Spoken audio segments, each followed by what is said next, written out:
This is the Ham Good Barbecue, and I'm going to cover 5 things that I like to have in my toolbox to get ready for competitions.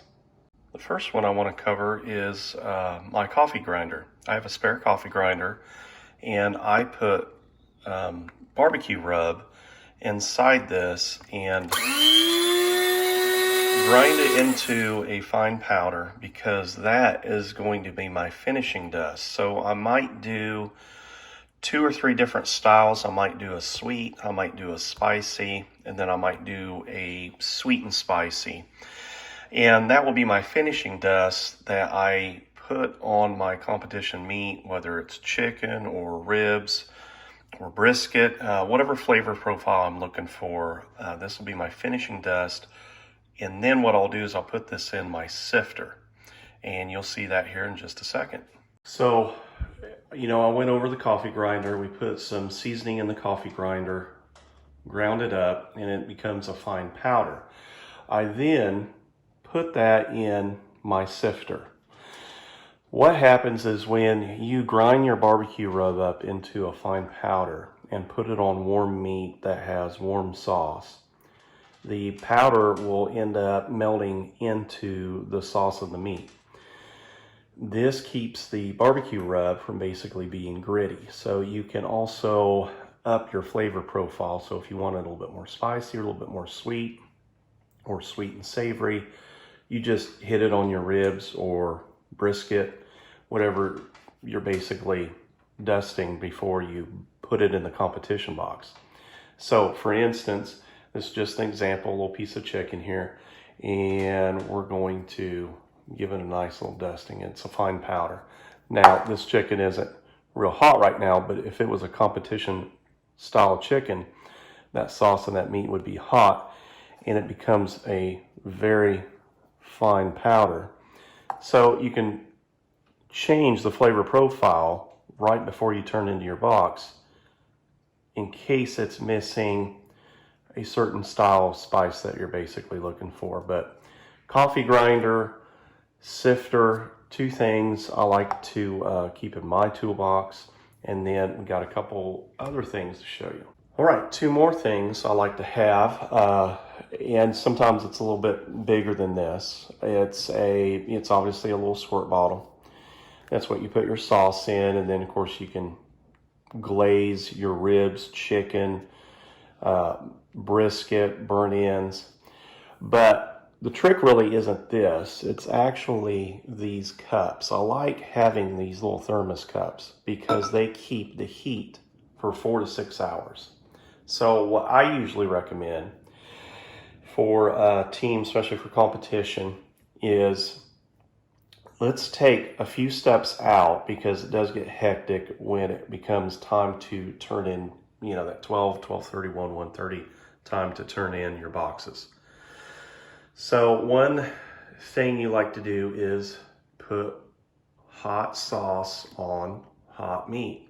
You don't put cold sauce on warm meat because it becomes gloppy. So to make it look like a glaze, you can warm your sauce up in your smoker or grill, or if you take a hot plate and you have electricity there and you have a pot, you can warm your sauce up several hours ahead of time. Then when you heat your sauce up to store it several hours prior to boxing your meat, put it in one of these. These will keep the heat. Like some of them will do 8 hours. I mean, I've actually had sauce in this since 10:30 and it's still warm. It is 2:04 right now. So take a step out, heat your sauce up hours before you even turn in your meat, before you even make your boxes. Put it in this, you've got it stored. And now when you're ready, you can take your bottle or whatever you use to glaze, or if you have a loaf pan and you like to dip your chicken in, then you can take that and dump it in your loaf pan, or dump it in one of these, and then of course you can glaze your whole rack of ribs or each one individually. And then you don't have to worry about your sauce going cold in one of these. You can just dump it minutes before you start glazing. So that's my little competition trick. I like to keep, if I do a flavor profile different for each meat, I'd have 4 of these. Or if I have one sauce basically I'm using and it's going to be different, and then maybe I have something I add to it, then I may have 2 of these to help get me through the competition for the barbecue sauces. But it's a nice little trick to have and be aware of. Store your sauce in that. It's warm 4 to 6 hours, and you don't even have to worry about it at the last minute. Takes an extra step out. All right, my last piece of advice for those that are new in competition is, this is the first barbecue book I ever bought. Bought it a long time ago, and I've had it with me for a long time. When I did my first competition back in 2019, I pulled this book out because I knew I was going to have to write a long list. It's just like, it's how I like to do things. I knew I was going to make a list. I wanted to make a check sheet of everything I was going to need for the competition. So I picked up this book, and you could probably Google something like this.